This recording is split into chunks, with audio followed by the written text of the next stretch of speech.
Assalamualaikum warahmatullahi wabarakatuh. Perkenalkan, nama saya Nuruzita Aulia Putri dengan NIM akhir 005 dari kelas Katlea.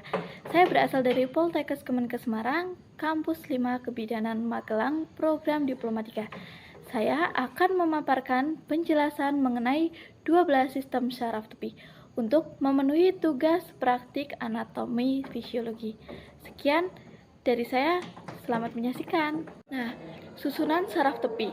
Saraf tepi adalah saraf yang menghubungkan otak dan medula spinalis dengan bagian-bagian tubuh yang lain. Nah, sistem saraf tepi terdiri dari saraf karnial, saraf spinal, dan susunan saraf otonom, simpatik dan parasimpatik. Nah, saraf karnial dan spinal menghubungkan otak dan medula spinalis dengan struktur permukaan tubuh seperti kulit dan otot skeletal. Nah, saraf otonom menghubungkan otak dan medula spinalis dengan beberapa kelenjar dalam tubuh, kardiovaskular, dan otot dada dan abdomen. Nah, saraf kranial terdapat 12 pasang saraf yang terhubung dengan permukaan bawah otak seperti otak tengah, medula oblongata, dan pons. Nah, jaringan saraf ini menghubungkan antara otak dengan struktur yang ada pada kepala, leher, rongga toraks, dan abdomen. Nah, 12 saraf karnial sebagai berikut. Yang pertama ada olfaktorius. Nah, susunan saraf bersifat motorik. Nah, fungsinya sensasi penciuman dengan membawa rangsangan aroma bau-bauan dari rongga hidung ke otak.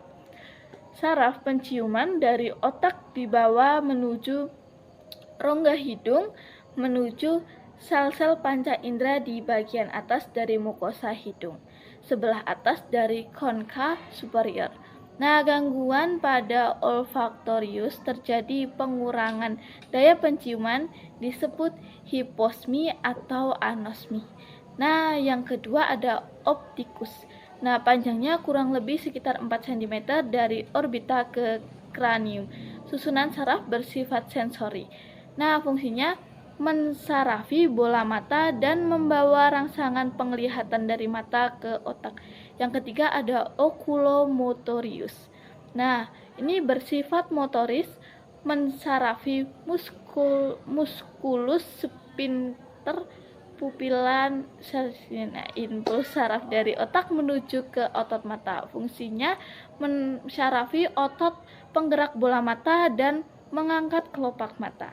Nah, yang keempat, trochlearis. Nah, ini merupakan saraf kranial paling halusnya, bersifat motoris, mensarafi otot-otot orbita, impuls dari otak menuju ke otot mata bagian luar. Nah, fungsinya untuk memutar bola mata. Nah, yang kelima ada trigeminus. Itu merupakan saraf kranial yang paling besar, terdiri dari 3 buah saraf ophthalmicus, maxillaris, mandibularis yang merupakan saraf gabungan sensori motorik. Nah, impuls dari kulit, membran mukosa pada kepala, gigi menuju ke otak, dan sebaliknya dari otak menuju ke otot mengunyah. Nah, fungsinya mengurus sensasi yang umumnya pada wajah dan sebagian kepala, bagian dalam hidung, mulut, gigi, dan manajemen, termasuk gerakan. Nah, yang keenam ada abduction. Nah, ini bersifat motorik yang mensarafi musculus rectus lateralis bola mata. Nah, impuls dari otak ke otot mata bagian luar berpusat di pons bagian bawah, menyebabkan bola mata tidak dapat digerakkan ke lateral. Fungsi sebagai saraf penggoyang sisi mata. Nah, yang ketujuh ada facialis. Ini memiliki satu radik motoris dan sensoris. Radik motoris mensarafi otot muka dan kulit kepala. Radik sensoris mengandung serabut pengecap 2/3 atau 3 anterior lidah, dasar mulut, dan platinum mole. Impuls dari indera pengecap lidah menuju otak dan dari otak ke otot wajah. Fungsinya sensasi menghantarkan rasa pengecap dan ekspresi wajah atau mimik.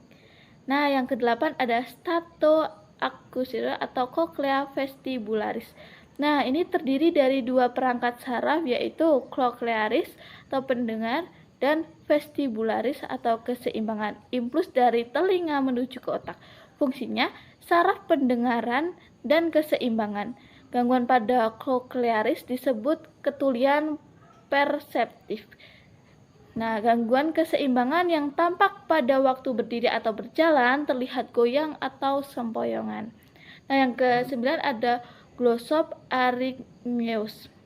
Nah, impuls dari kerongkongan lidah menuju ke otak dan dari otak menuju ke otot kerongkongan.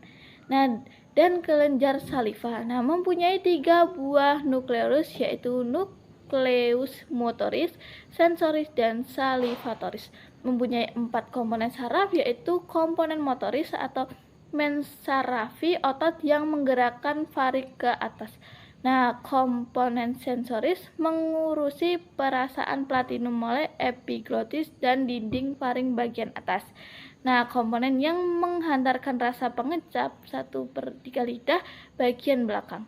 Komponen parasimpatis yang merangsang sekresi kelenjar ludah, glandula paroktis.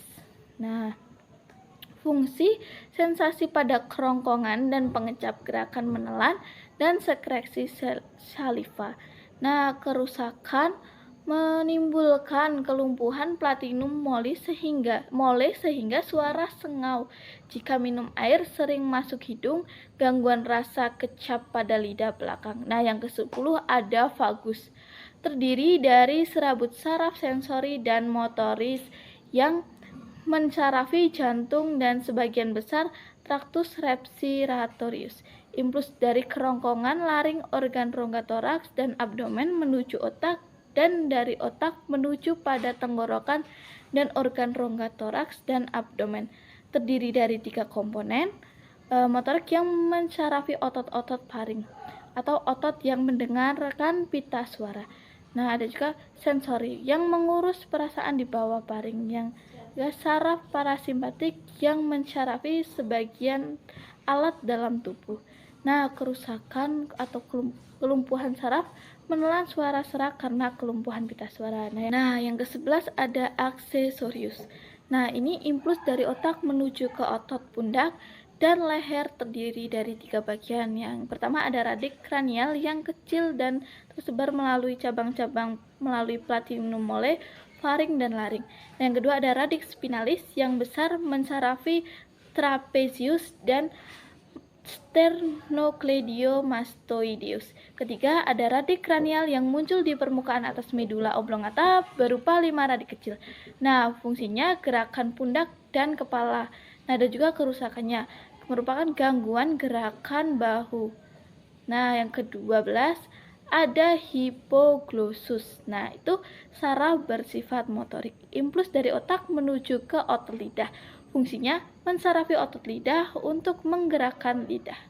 Sekian dari saya, terima kasih.